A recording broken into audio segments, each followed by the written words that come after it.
What up? What's up? Let me make sure. Let me turn the recording on. I'm working off of one screen right now, so bear with me. Okay, gotcha.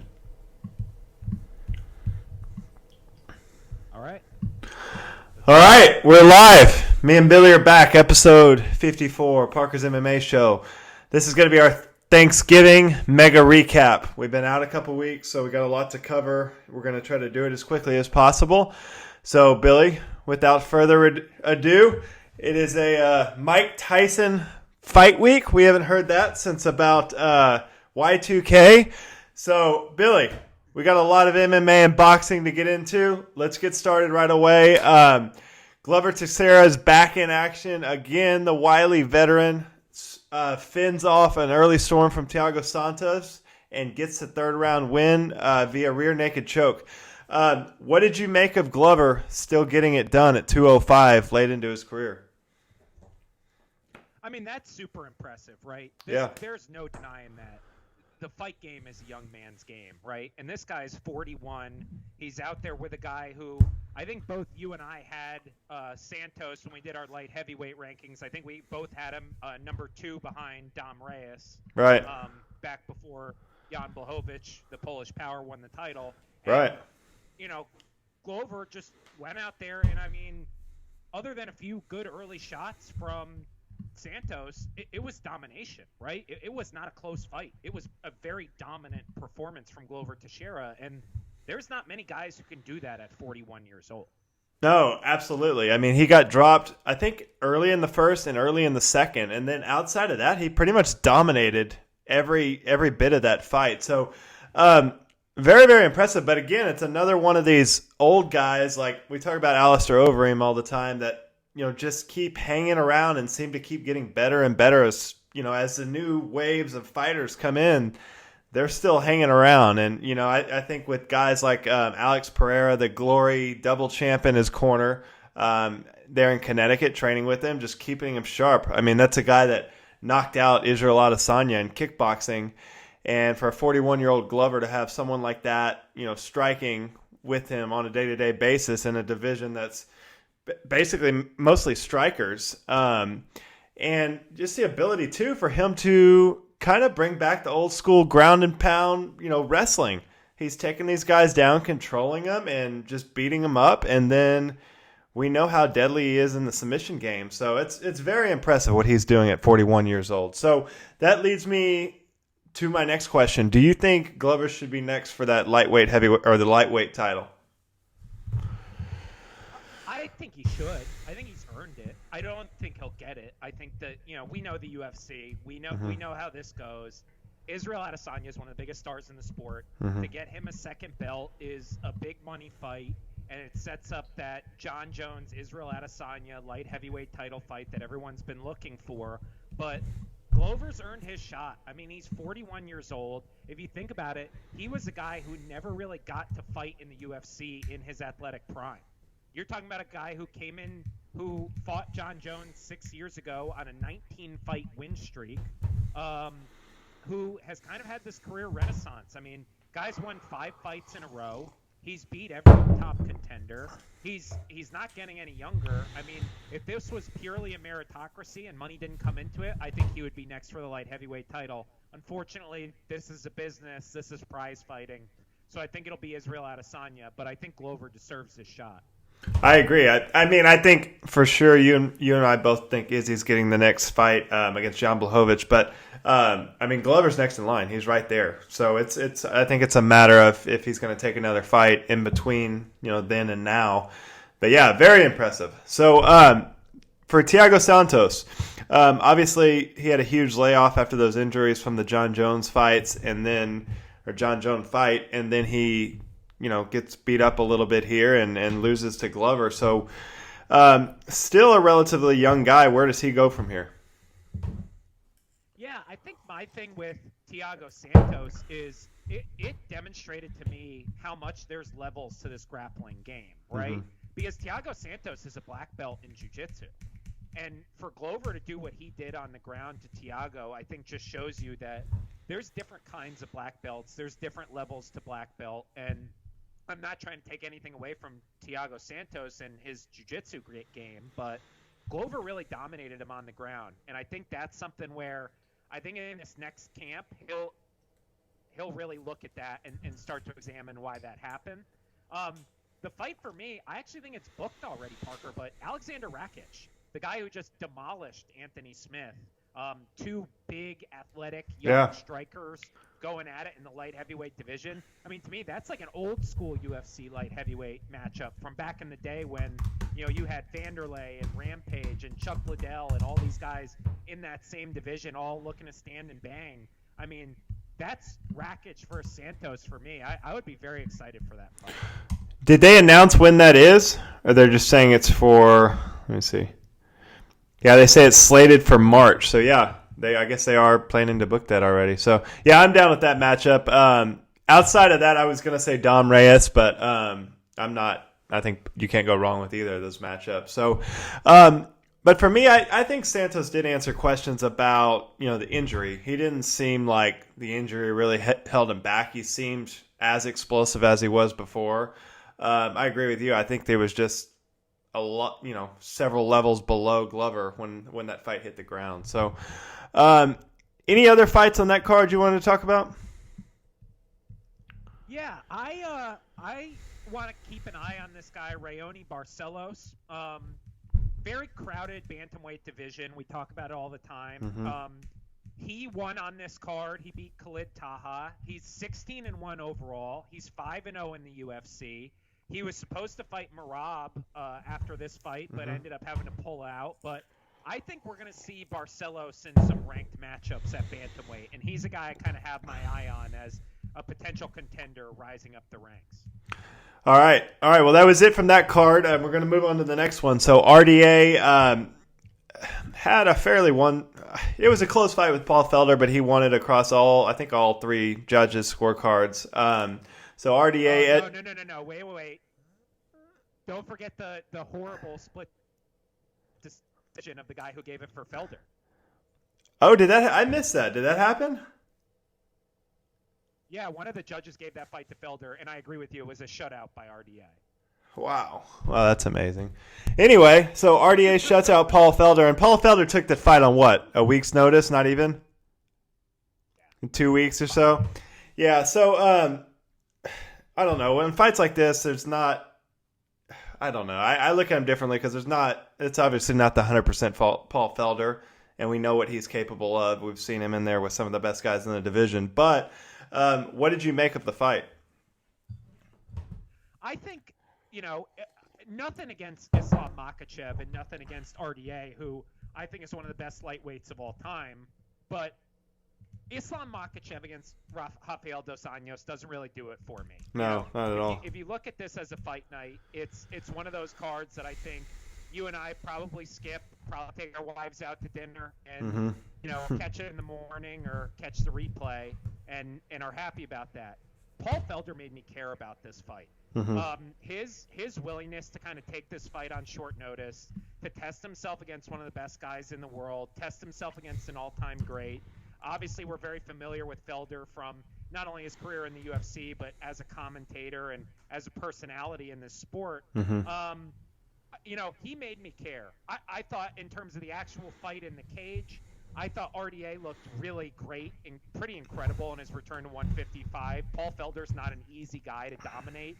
I think it was hard. It's hard to see him competing with the likes of Dustin, Justin, Tony. But yeah. I think he has the kind of balanced skill set. He's so good in all phases of the MMA game that I think outside the very top of the division, he can kind of handle these guys.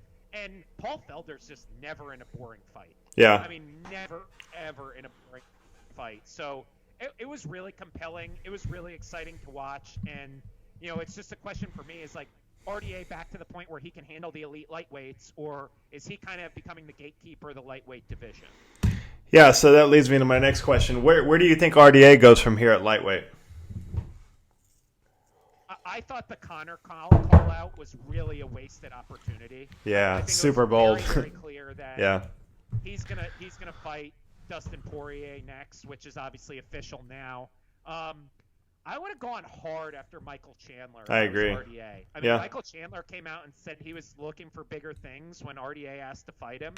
I want to see RDA against Dan Hooker. I think those are two guys at similar spots in the rankings. They're both exciting fighters. They have exciting styles, and I just think that's kind of the guys who are left to match up at that level.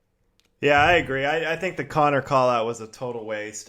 Michael Chandler, to me, is still a big name that doesn't have a dance partner. I think he's maybe holding out to fight on that Conor card. But, yeah, I mean, if he would have called out Michael Chandler, that puts him in the top, 5 with a win right away. And then he's in the mix with those guys. But right now, I think he's kind of stuck in limbo with, the 6 to 12, 6 to 10 fighters. So, I thought that was wasted. I agree. It doesn't look like Dan Hooker has anyone, even though him and Nate Diaz were talking about fighting, and then that fizzled out. So, yeah, I like that matchup. That's a good stylistic matchup and an important one for the division. Kind of settles out who's in that top 5. For Felder, obviously he took the fight when he didn't have to. Didn't have a full training camp. You and I both still think he's a top 10 guy at lightweight for sure. Where do you think he goes from here? Yeah, I actually think his stock goes up because, he kind of bargained this into a new deal with the UFC. He seems to kind of have this renewed enthusiasm for fighting. After kind of the Dan Hooker fight, there was some talk of retirement. So he seems to have a renewed enthusiasm for it. I think a really fun fight, and two guys with kind of fun personalities who are kind of known names in the sport. I want to see Paul Felder against Ally Quinta. I think that's a really fun matchup. Two strikers. You could look at a guy like Beneil Dariush or Islam Makhachev, but I think Raging Al against Paul Felder is the perfect fight to make. Yeah, and Felder said this before, but he's like, he wants to fight big name fights in big spots. He doesn't want to fight the next guy up, the Drew Dobers of the world or Islam Makhachev. So, yeah, I'd be down for a Raging Al fight. I think Raging Al's coming off an injury. Another one I threw out that would be fun, and you're going to roast me for this, kind of Nate Diaz or Kevin Lee. I think either one of those guys would be fun. That's legit. Yeah, you're finally rationalizing the Diazes and realizing that that's kind of where they're at in the division. Like, that makes sense to me. Yeah, and how Nate Diaz is still ranked as the number 6 welterweight in the planet, I don't get that. But anyway, Paul Felder, I could see him kind of morphing into the BMF fighter. He fights those kind of guys in big spots, and he's that kind of guy, and like you said, he's never had a boring fight. So good on Felder for taking that fight on short notice and saving the card, but I don't really see a path to the top 5 for him again. So it'll be interesting to see what they do with those guys. As for RDA, there's been a lot of talk about where he fits into the picture, coming back down to 155. So in your mind right now, where does RDA slide in the lightweight picture kind of worldwide across all the organizations? Yeah, obviously we've talked about it. I mean, Khabib, if he ever fights again, that guy's just worlds above everybody else. Yeah. And then you kind of have this group of Justin, Conor, Dustin, and Tony, who I think we both agree that all of those guys beat RDA. Yeah. And then I think there's kind of this next group of Charles Oliveira, Dan Hooker, Michael Chandler, Patricio Pitbull at lightweight, right? And I have those guys all kind of in also a similar grouping. I would probably take Oliveira, Chandler, and Pitbull over RDA. Yeah. But I think he beats Dan Hooker. I think you need a guy who has real grappling chops in order to beat RDA.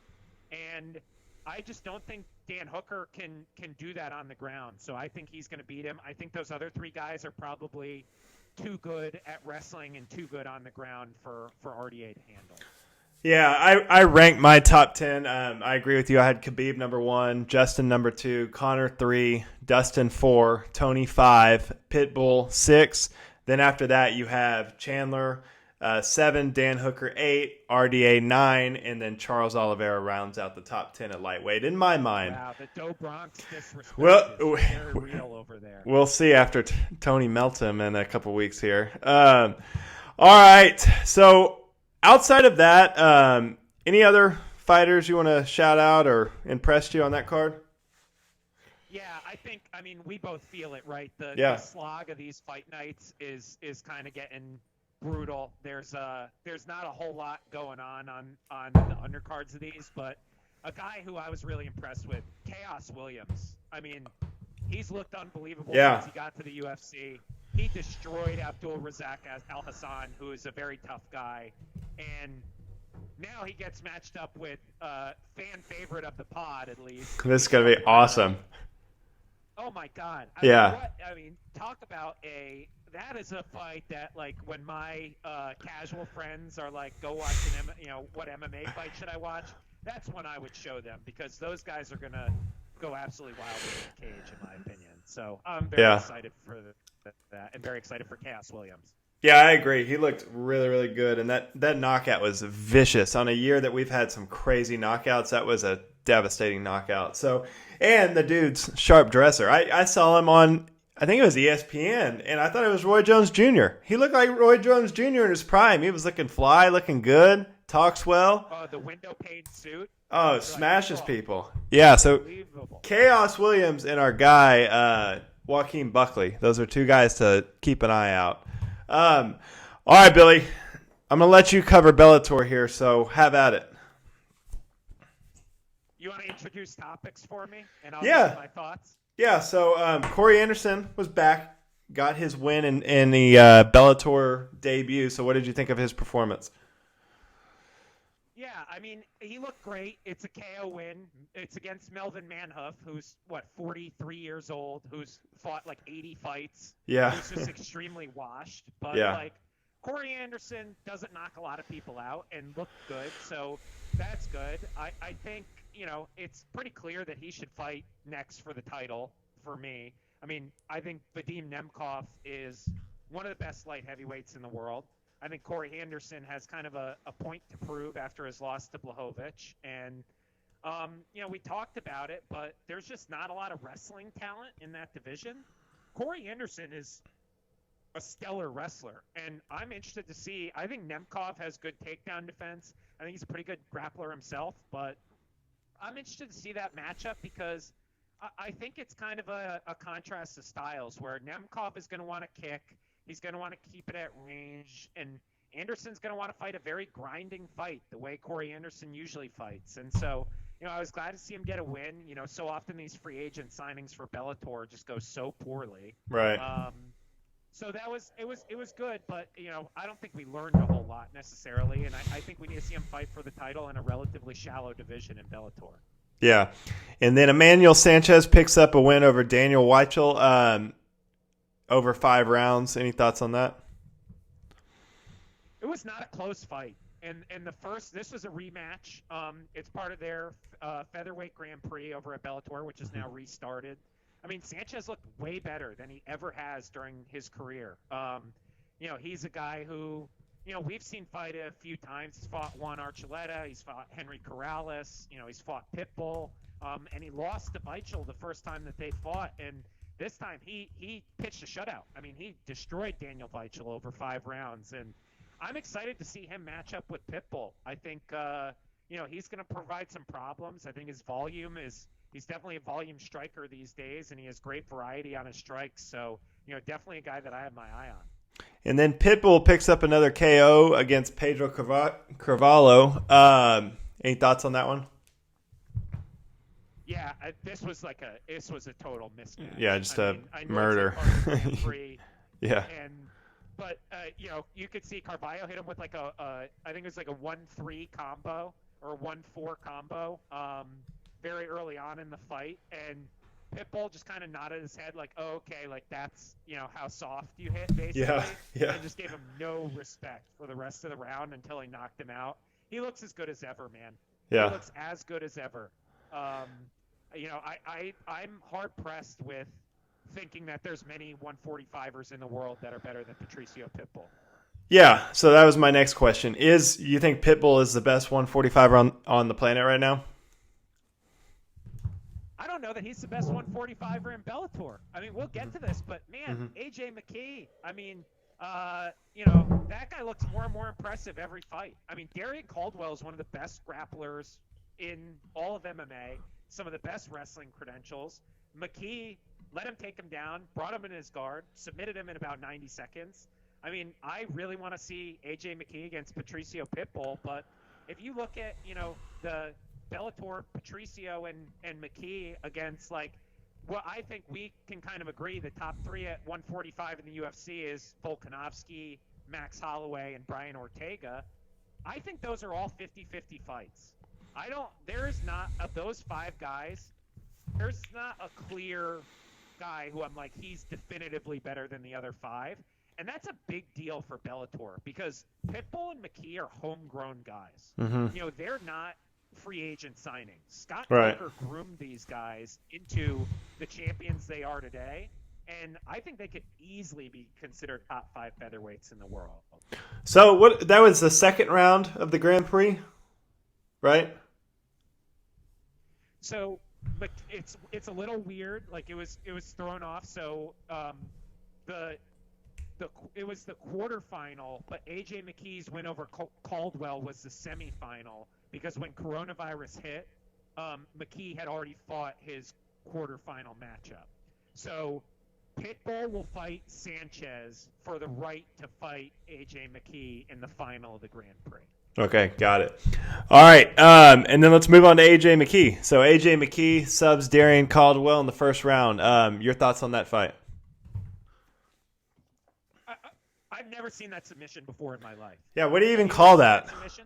What was that? I mean, it's technically a neck crank, I guess, but it's almost like a twister from guard if you think about it, because he's applying pressure one way with the body triangle on the lower half of the spine, and then he's applying it the other way with kind of his upper body, like this part of his body, with the lock around the neck. And it just puts an immense amount of pressure on the upper part of the spine. So it's extremely creative. I've never seen that before. And I just think, clearly Darrion Caldwell hadn't either because he played right into it. Right, absolutely. All right, so that'll wrap up our Bellator segment. Billy, let's move on to UFC 255. So off the top, is this the worst UFC pay-per-view you can remember of all time? It's the worst one I can remember. Yeah, it was rough. It seriously is. I mean, how often, Parker, do we sit? We're always the guys who are like, there are actually some good fights on this card. Pay attention. There's underground stuff to pay attention to, whatever. Mike Perry was the biggest name on this card. Maybe Valentina. Yeah.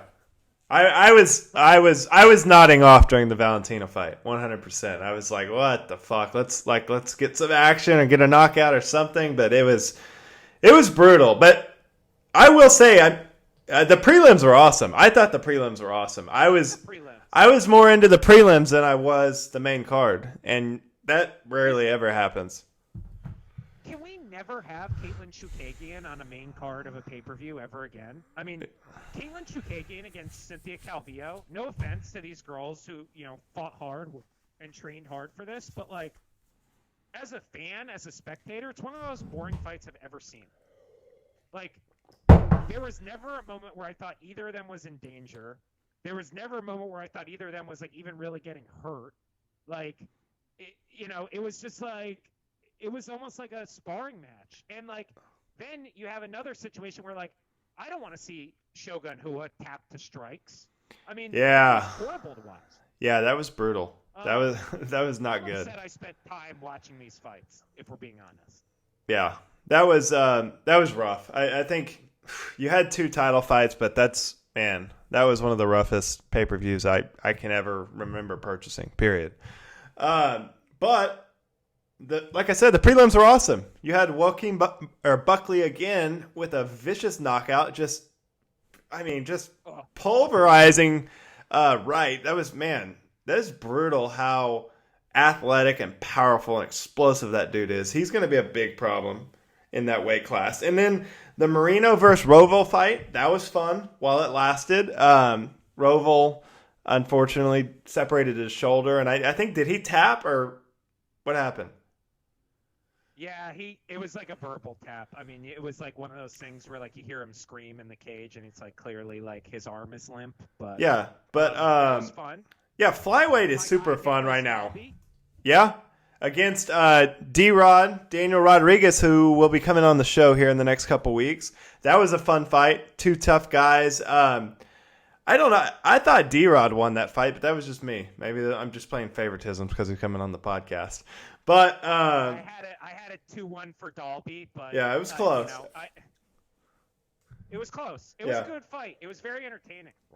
And then Louis Cosi was back in action. That was a crazy fight to kick off the entire card, taking on our other guy, Sasha.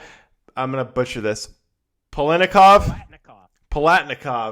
who's also going to be coming on the show soon. But that was a crazy war. Lewis dropped him early, and then he kind of ran out of gas in the second and started getting beat up, and then he comes back strong in the third, and then Sasha finishes him. So that was a crazy fight. I think that probably ended up getting fight of the night, right? I would imagine. That was an awesome fight. But anyway, let's dive into this card a little bit. So our guy, Deiveson Figueredo, I'm going to fuck this up really bad. We're just going to call him Figgy. We'll just call him Figgy, Billy. What's his nickname? God of War? Let's just call him that. Let's stick with God of War. The God of War. Let's stick with God of War. Subs Alex Perez in the first round. What did you make of the fight, and what did you make of Figgy's performance? I think Deiveson Figueredo is an absolute monster. I do too. Mm-hmm. I think he's like a very scary flyweight, but Alex Perez just, to me, looked like he didn't belong in there, and it was clear pretty early. I know Perez beat Jussier Formiga, who has a win over Figueredo, and you could do MMA math there, but with Jussier now getting released by the UFC, it kind of seems to me that Perez beat a guy who's maybe a little over the hill, and this felt a bit like a squash match to me. Like I didn't think Perez was competitive at really any moment of this fight. Yeah, I didn't either.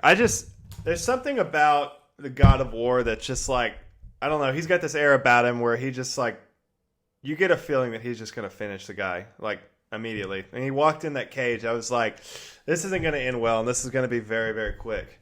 But he's a little demon. I mean, the dude's a little demon, and I think he's going to bring some light back to the flyweight division, which is really, really fun right now, especially if they can figure out a way to get Cody down there to fight for a title.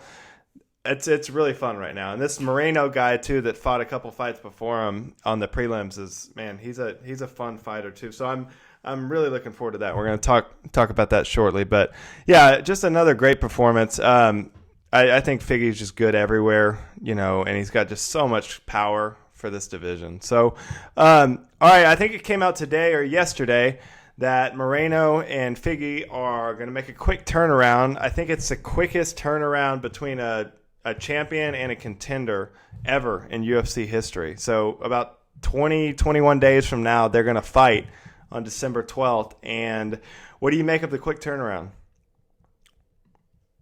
I love it, man. Yeah. This was the fight I wanted as soon as Cody dropped out. I thought Moreno was pretty clear number one contender at 125. I thought it was a little strange that they put Perez. I think they put Perez a little before he was ready, to be honest. And neither guy took any damage in their fight, right? So they're going to be fresh and good to go in 3 weeks. There's no worry for me with the quick turnaround. It's two guys who have been in that top 5 at flyweight for a really long time.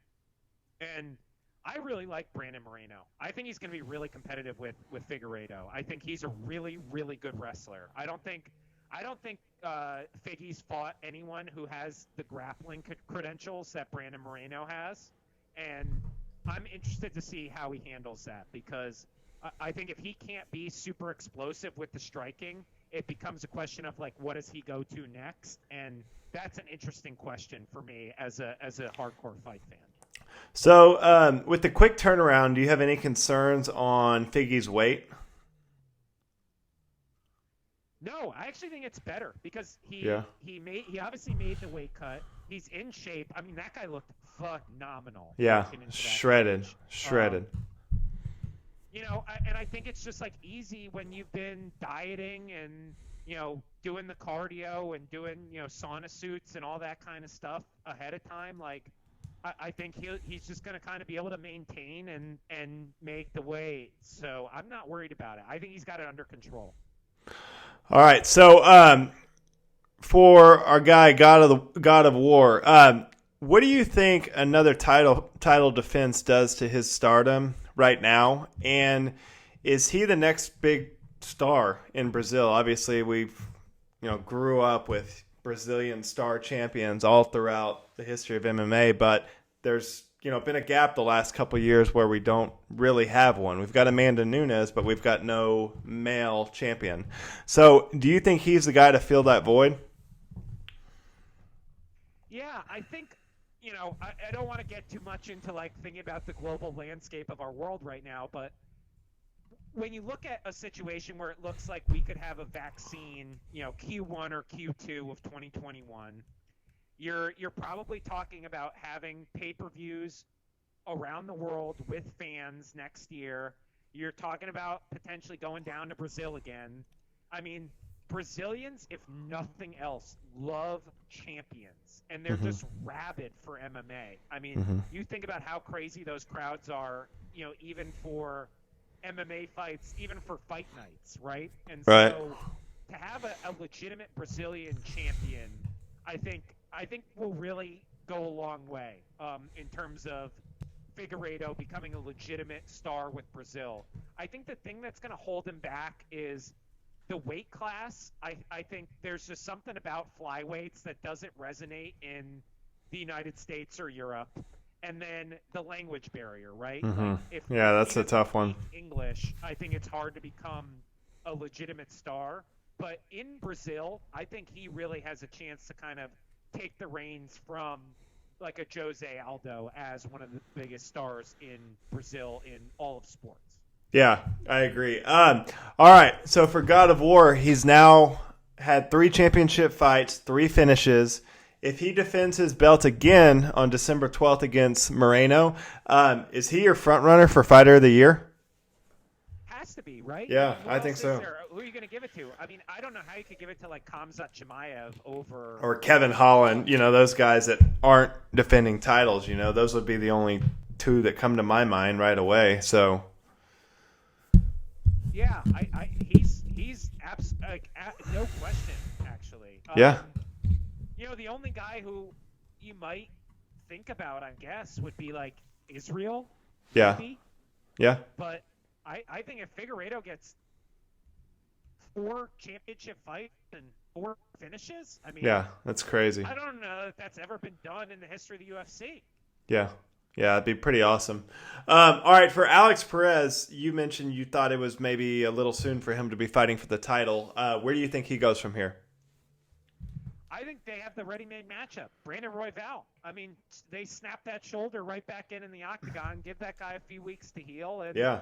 I think that's the perfect matchup. It's 2 action guys. It's 2 guys with grappling credentials. Like you said, flyweight is very fun right now.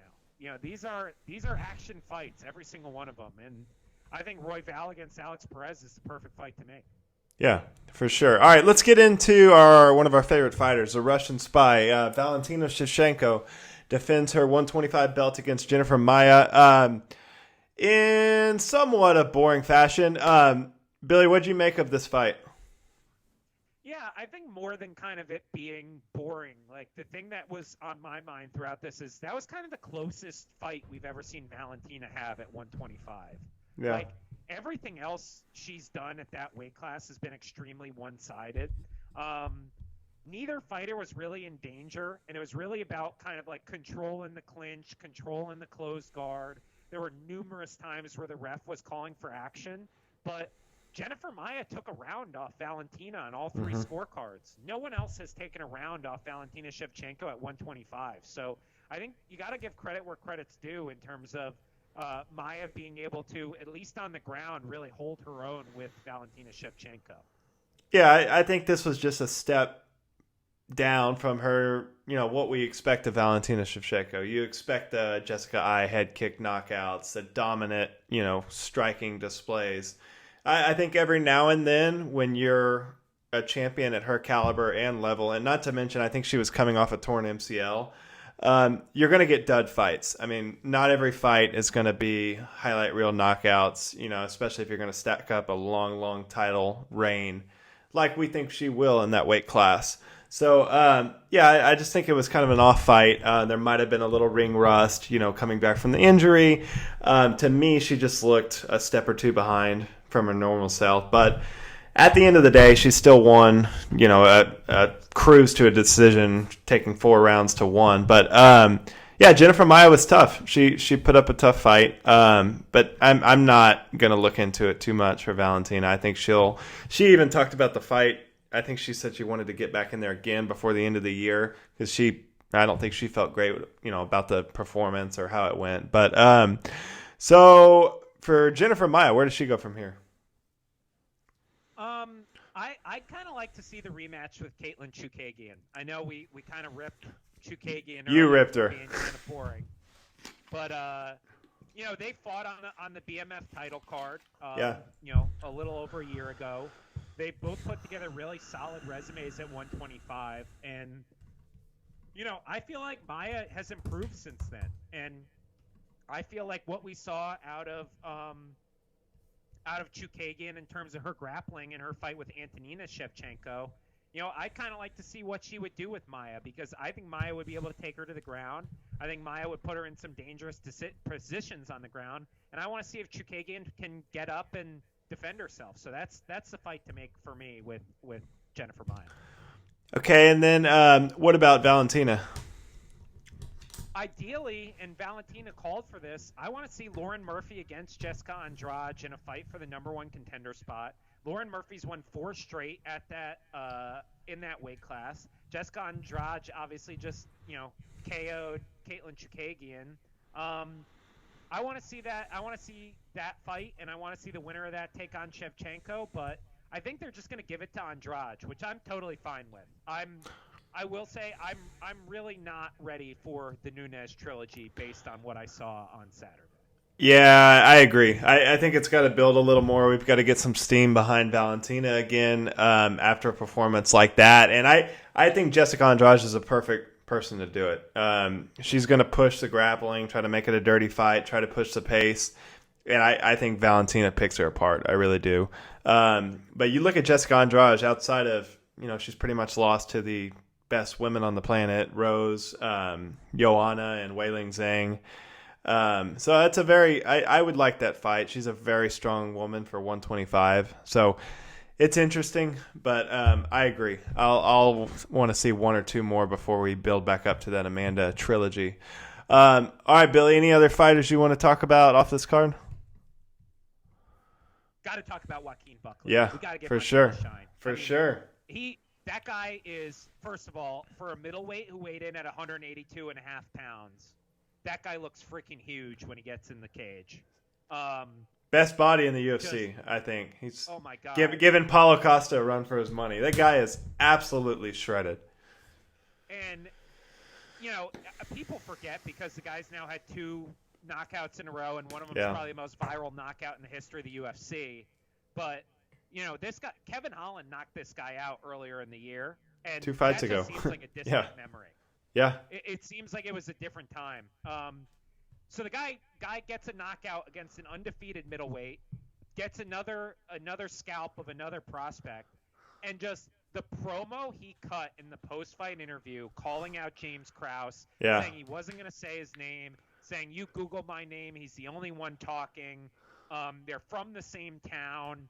I mean, that is just – it's one of the best call-outs I can remember in recent memory, and that is not only the fight to make, I think that could co-main a fight night. I think it could open a pay-per-view. I think there is so much legitimate heat between those 2 guys who your average person is not going to know, but you put those 2 guys in a press conference, like, I really think they're going to go after each other, and I think that fight, like we've talked about James Krause before, he's another action fighter, so 2 guys are going to come who hate each other, who are going to stand and bang who are both well-spoken, both know how to talk shit. I mean, that has the makings of just an all-time great rivalry fight to me, which, as a hardcore fan of the sport, I did not see coming at all, but I am all the way here for it. Yeah, and I think that's a fight you could throw on the Conor card. You could throw that on the Conor-Dustin card, to kick off the pay-per-view, to get crazy. And, that's two guys you don't have to pay a lot, but that's going to be a banger. There's no way that's going to suck. They're both down. I think they booked that right away. All right, one more thing I want to cover about this card, and then we're going to move on and talk some old guy boxing. So Mike Perry was back in action this week against the Dirty Bird, Tim Means. It was a decent fight, but it just seems like we've kind of reached the ceiling of Mike Perry's potential in the UFC. What do you think the current state of Mike Perry is in the UFC right now? So Dana's definitely going to give him one, maybe two more fights because he has the label in Dana's head as a quote-unquote action fighter. But here's the reality with Mike Perry. Mike Perry, during his UFC tenure, has been arrested multiple times. He has a pending domestic violence case. Mm-hmm. He's had multiple racial slurs posted on his social media. He knocked out an old guy. He's 14-7 as an MMA fighter. Yeah. He's fired all his coaches, left American Top Team, has his very pregnant girlfriend traveling during a pandemic, cornering him in a cage fight.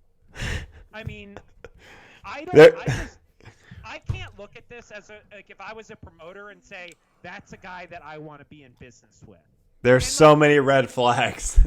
And no disrespect to Tim Means, right? Who I think is a very good fighter, but Tim Means is not the elite of the welterweight division. Oh, by the way, Mike Perry missed weight and was posting videos of him eating cheeseburgers 2 weeks before the fight.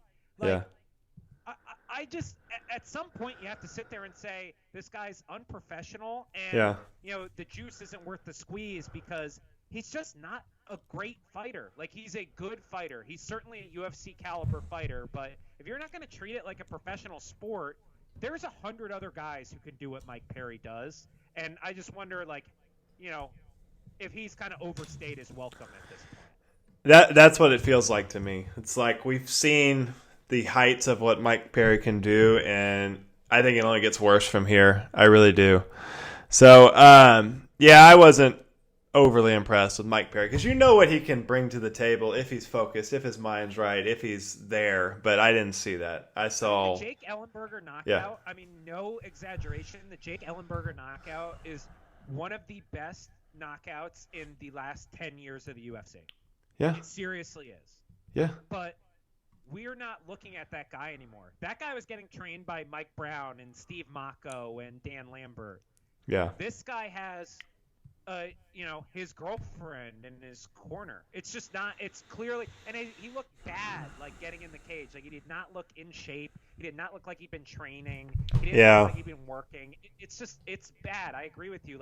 I think we've seen kind of the peak, and it might be time to move on.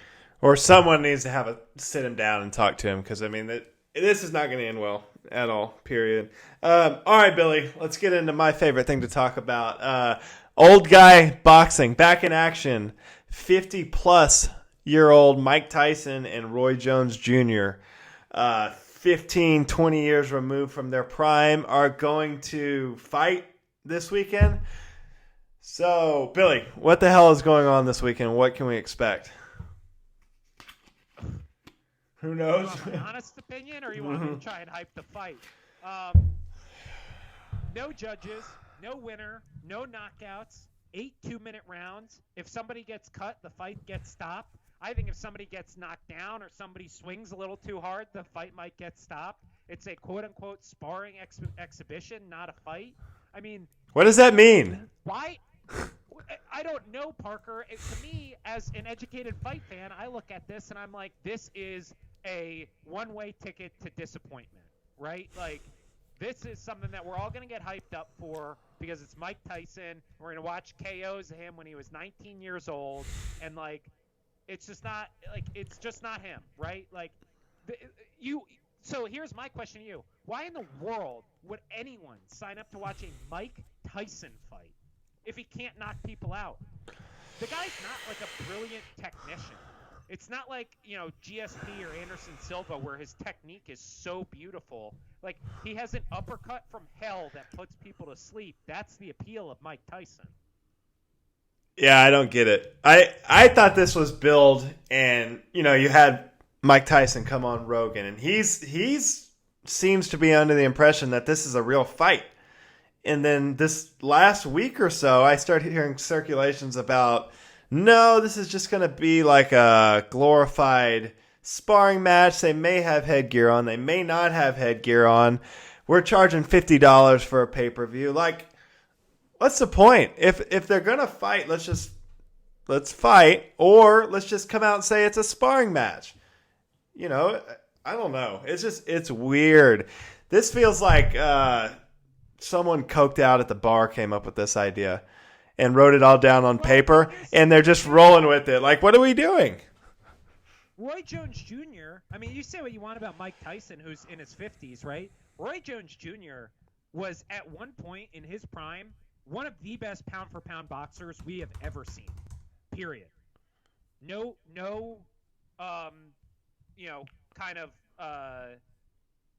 He is one of the guys who I think is very clearly in the top 5 pound-for-pound list ever.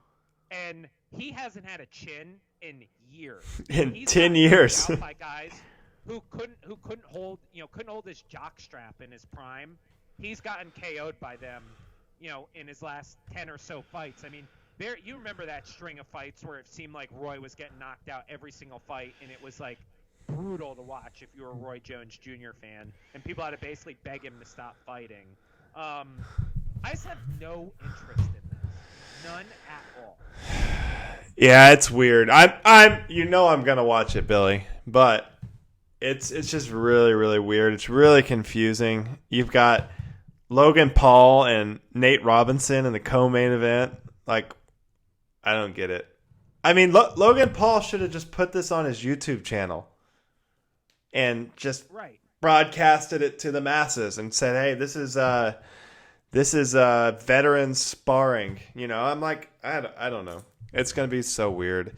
And I was so hyped for this when I actually heard this. Love old man fighting. And then today, when I'm reading the rules and how it's going down, I'm just really let down. I'm just really disappointed. But we're gonna watch it, and then we're gonna talk about it on the show tomorrow. So, Billy,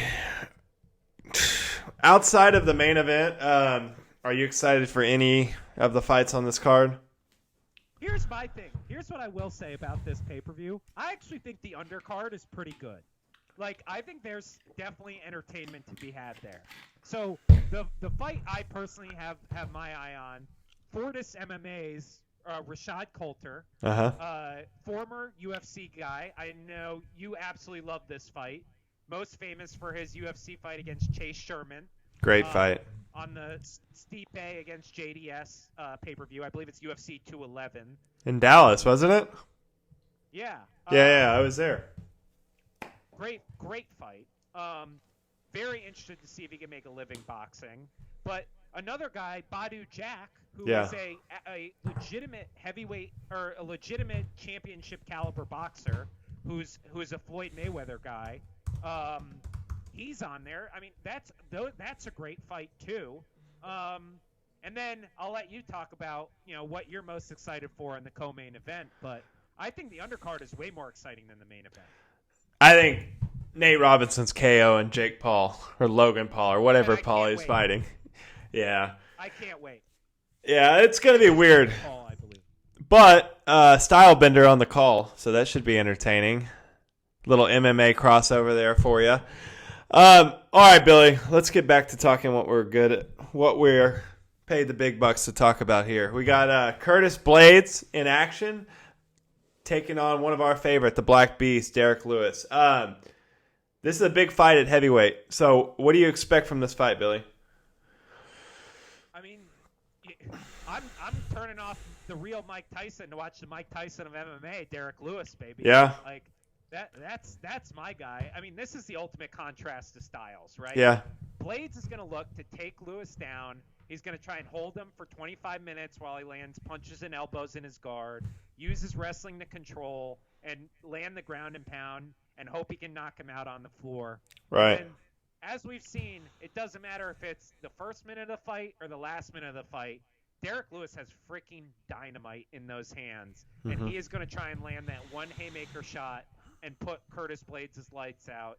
And that battle between those styles is fascinating to me. I am so interested to see who wins out between two top 5 heavyweights who could not be more different fighters.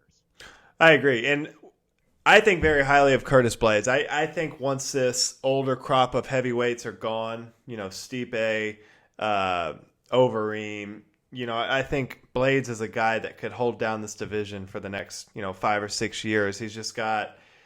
He's very good all around. He's a hard out for anyone. And like you said, Derrick Lewis can put you out at any point of the fight. He's improved his cardio tremendously since losing to JDS back in 2019. In my opinion, he's gotten better and better, not only, rounding out his MMA game, but his cardio. And it just seems like he's taking it a lot more serious than he did in the past. In the past, I think he just saw himself as like, hey, if I can hit these guys, I could knock them out. I'm probably going to knock them out. But he wasn't really into the wrestling or the jiu-jitsu or the other aspects of MMA. But I've really seen a change in Derrick Lewis's game. So I personally think that Derrick Lewis is a guy that if on any given night he could put all the pieces together, he could knock out anyone in the world, period, and become your heavyweight champion. So this is a really, really big fight. Billy, where do you rank the winner of this fight in the heavyweight division moving forward? Heavyweight's in a tough spot right now. I think the winner of this fight has a rightful claim to be number 2 contender right behind Francis Ngannou. You're so far from a title shot, though, if you're Derrick Lewis or especially if you're Curtis Blaydes. Because right. There's, Francis and Jon Jones will both get title shots before anyone in this fight fights for a UFC heavyweight title. Yeah. And you're talking about something at that point that's probably 6 to 9 months down the road. Now, if you're... It could be a year from now. The next title fight after, Stipe and Francis finally fight. I think they were talking about March. So, I mean, it could be next fall before we see the second, heavyweight title fight. Yeah, and then Jon Jones is going to look at it too. So, yeah, I agree with you. I mean, I don't, it doesn't take away from the fact that the winner of this fight is probably the number 2 heavyweight fighter in the world. But at the end of the day, I don't think it means anything for the title who wins this fight. Yeah, the only importance I see of this fight, I think this could be the number 1 contender fight for Jon Jones, especially if it's Derrick Lewis. Derrick Lewis is a very marketable guy that I think they could build that into a big fight. And I think Jon sees it as, he's better everywhere and will just pick Derrick Lewis apart, which he may, or he may get caught. But I just don't. Yeah, I just don't see Jon waiting a year to fight when he's already been out since February, since his last fight. So UFC Houston. Yeah, so man, I don't know. I think if Derrick Lewis gets a knockout here and gets on the mic and calls out Jon Jones, I think he could get a lot of traction. And I think that's really his only play here, because you're not skipping the queue and, skipping Francis and Stipe. That's just not happening at all. So, yeah, I think that's the play for Derrick Lewis. You try to get a knockout, and then you go call out Jon Jones. That's what you do. So, Billy, give me your prediction. I think Derrick Lewis has, really improved. I do too. Because he's such a character, but I mean, he looked really good on the ground against Alexei Olenek. Yeah, he looked really good. I just think he's going to be able to get up against Blaydes. I think Blaydes takes everyone down, but I think Derrick's going to be able to get up. I think Blaydes has shown guys who have that crazy power, like Derrick Lewis, he's been knocked out twice by Francis Ngannou. I think Lewis is going to get it. I'm going to say round 3 knockout for Derrick Lewis. I'm going to agree with you. I'm going to go round 2 knockout. Yeah, I that's a good point too. I think those are Curtis. Are those his only losses to Francis back to back? Only losses. Yeah. So one early to Francis, and then one at like 6 in the morning in China or something. I remember watching that one. Turned it on for 20 seconds. But yeah, that's a fun fight this weekend. Any other fights on this card, Billy, you want to talk about? I'm interested in seeing Josh Parisian. Former tough contender, looked very improved in his contender series fight. Heavyweight needs some youth, and he's kind of new blood. And, I'm interested to see how he looks. I mean, I think he's a guy who could very easily find himself in the top 15 at heavyweight, very quickly here. Yeah, he was one of mine. He was super athletic on his most recent run at the Dane. I think he fought on the Contender Series twice, back-to-back seasons. But I believe in his most recent fight, he looked really good. And then the other guy I've got my eye on is 9-0 Miguel Baeza. He seemed like a freaking stud on the Contender Series. So I think this is his UFC debut. So keep an eye out on him. That guy is super talented, and he had a crazy knockout in the Contender Series. All right, let's rip through current events, Billy, and then we'll go ahead and get out of here. So Anderson Silva, what was this, a week ago or so? Apparently severed ties with the UFC or was released from the UFC. I wanted to see kind of what your immediate reaction was to it, and where do you think the spider goes from here? Yeah, I'm happy for him because at the end of the day, we know this. Like the UFC literally wants the young guys to beat the old guys. Yeah. To bring their name up, and Anderson was definitely a victim of that. I think we both agreed after his fight with Uriah Hall that he still has, he's not totally shot by any means. He just probably can't contend with the top guys at middleweight, and so there's definitely fun fights out there for Anderson that I would watch. And if he wants to continue fighting, I'm very glad it's outside of the UFC because the UFC is just not good at the old guy matchmaking for whatever reason. And, Bellator, PFL, and One Championship have all said they have no real interest. I could definitely see him going to Ryzen or KSW to end his career and fight in kind of some type fights or some very weird fights like, you and I have kind of tossed around on text messages, like the idea of doing like a mixed rules boxing match with Roy Jones Jr., like, where he'd be able to like box, but also clinch maybe, or have him fight, other older middleweights, kind of over in Asia in a ring or in Poland with the crazy theatrics of KSW, like, and obviously limited drug testing for our boy Anderson. Yeah. I'm interested in that, and like I would definitely tune in for that because we've talked about it. He does not seem completely shot to me. I just don't want to see him take on like the young 20 and 30 something hungry guys who are looking to build their name. Yeah, Scott Coker, he came out and made a statement about it, basically saying he was okay with his current roster, and I could definitely see Anderson falling in Bellator. It's just got that perfect mix of kind of old veterans that, Anderson's not going to get knocked out by him, and they can have him headline some cards. I mean, you could have Anderson, Fedor, Rampage, old throwback fights. Machido's hanging around. Yeah, absolutely. And, I mean, that's someone they can use his name to showcase some of these young killers they have. The AJ McKees, Picos, people like that. But, I mean, I'll throw this at you, Billy. I looked up the middleweight rankings for Bellator, and outside of Gegard Mousasi, you're going to tell me Anderson Silva can't hang with the top 10 currently? I mean, half these guys, like, Lovato's retired. Yeah. Shlemenko has left the promotion. I don't need to see him fight like Anatoly Tokov or Austin Vanderford or Fabian Edwards, guys like that. But like, yeah, I absolutely think he can fight like Costello Van Steenis. I absolutely think he can fight Rafael Carvalho. Yeah.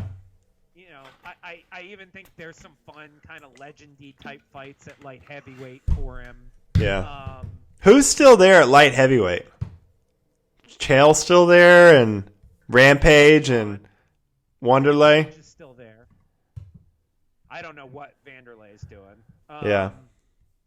But I think there's definitely like you said, kind of legend fights for him.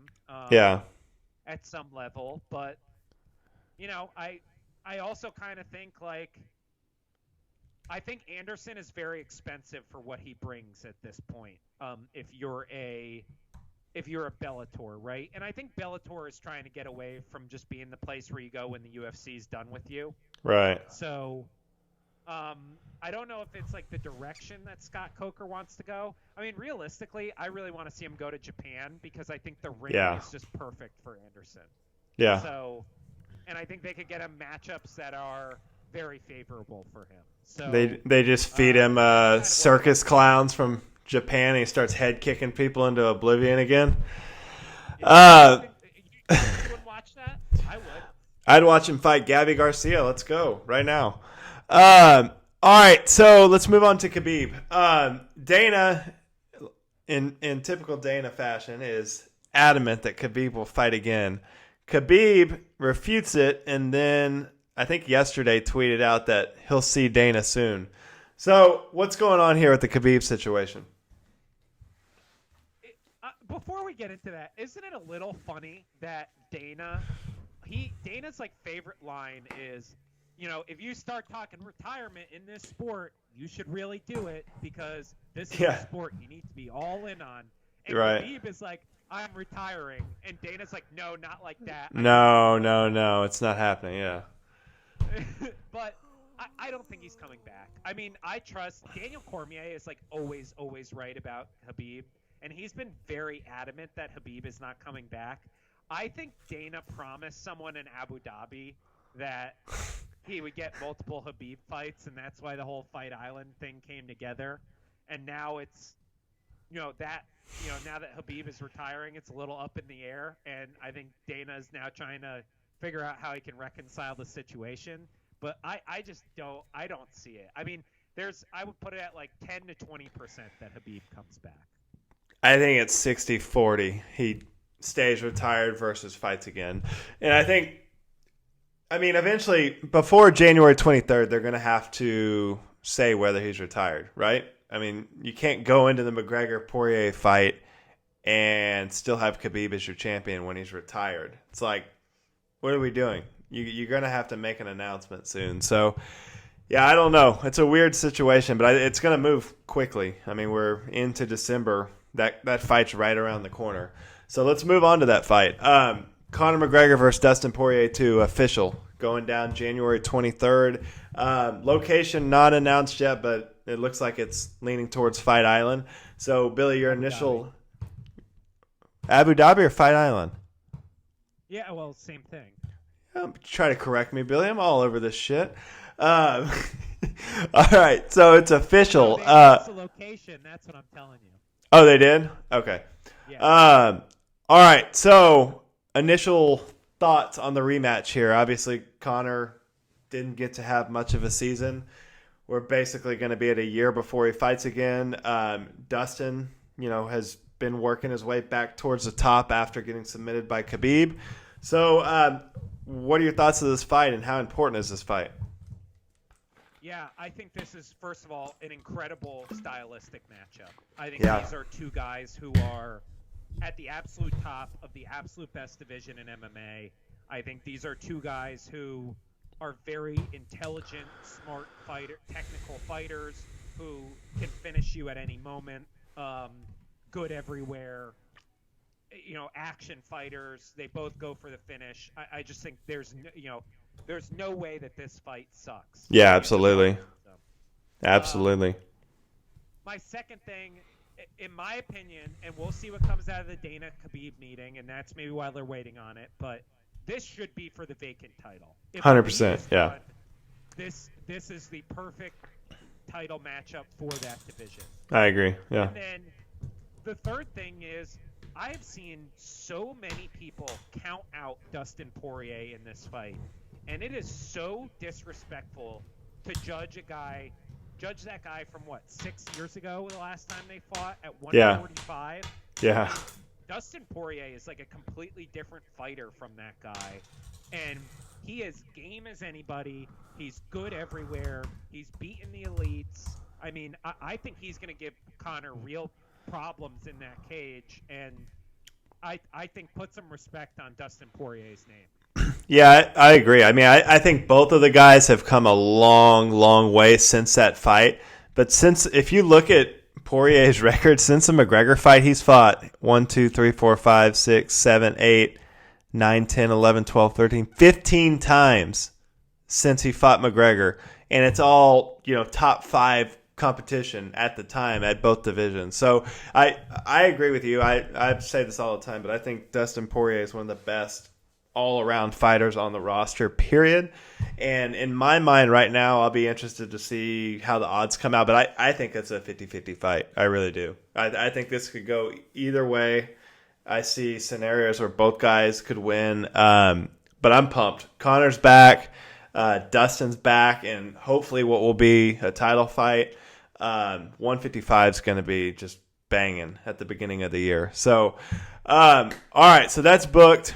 We're good there. We've got Conor back. We've got a Mike Tyson fight, Billy. And we've got Jon Jones is now weighing 240 pounds, looking absolutely jacked. What are your thoughts on Jon Jones' most recent post? Yeah, but if you're Jon Jones and you're moving up to heavyweight, obviously like your brother's in the NFL and all that, and like you kind of have your whole workout setup and everything. You're telling us that you gained 20 pounds of muscle in 90 days completely naturally? Like, for a guy who has, like, a lot of people think he did steroids, right? I would not be posting my weight if I was him. I would say just move to heavyweight's going great, wait for him to weigh in, wait for the fight to get booked. I think you're inviting a lot of speculation if you're Jeff Nowitzki's on his way to Albuquerque. What is going on? Yeah, I don't know. You can see if you follow his social media, he's been putting in the work. Jon. Absolutely. What do we think? He walks at what? Probably 225, 230 normally when he fights light heavyweight. Yeah, so I mean it's not out of the question that he's around 240. But yeah, he looks freaking jacked. So yeah, I think that's about it, Billy. We got anything else to cover? I just want to give a quick shout out. Ryzen 26 happened over the weekend. The fights, all 10 fights, are on their YouTube page.